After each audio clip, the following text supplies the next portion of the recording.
И здравейте хора, аз съм EtherBoy.bg и днес ще направя клип на какво има в тази кутия часовникът отстрани, защото отвътре някак ще се събере. Прекалено е голямо тук. Имам и часовник с тъчскрин, но не знам къде съм го прибрал, трябва да го намеря някой ден. И да, нека да започваме. Първото е часовникът. Keysport, водоустойчив до 30 метра надолу. Така, следващото е кутията, която отвътре има неща. Отваряме капачето. Първото нещо, което ще видите е това е батерия, преносима батерия. Извинявайте. Преносима батерия е това. Макаро. Нека да извадим преносимата батерия. Ето и самата преносима батерия. На Apple му е някакво като менте направо. Някакво 12 000 МГц, не знам как ще чета това.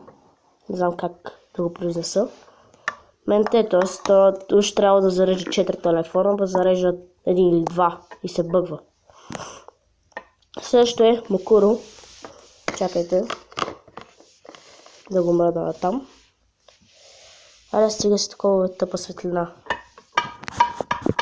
Така. Добре. Чакайте. Бум. Почти. Нищо. Това го ставаме настрани. И както ви бях обещал да направя анбоксинг на нож пеперуда, то това сега ще направя, защото ето точно това има вътре.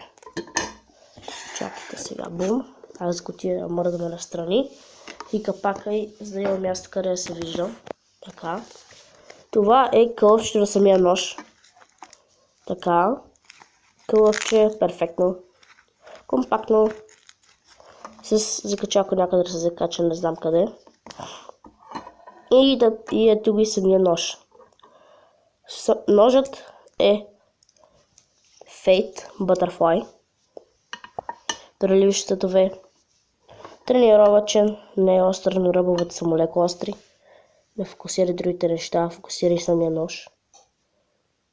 Така, виждате го.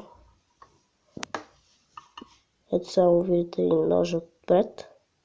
Перфектен, много хубав. И това, бутах си макурото. Чакайте да ги изчакайте за малко. Върнах се хора, трябваше да ги наместа. И да хора, ако ви е харесало, оставете лайк и се абонирайте. Благодаря, че бях с мен. Ще се видим в следващия клип. Чао, чао!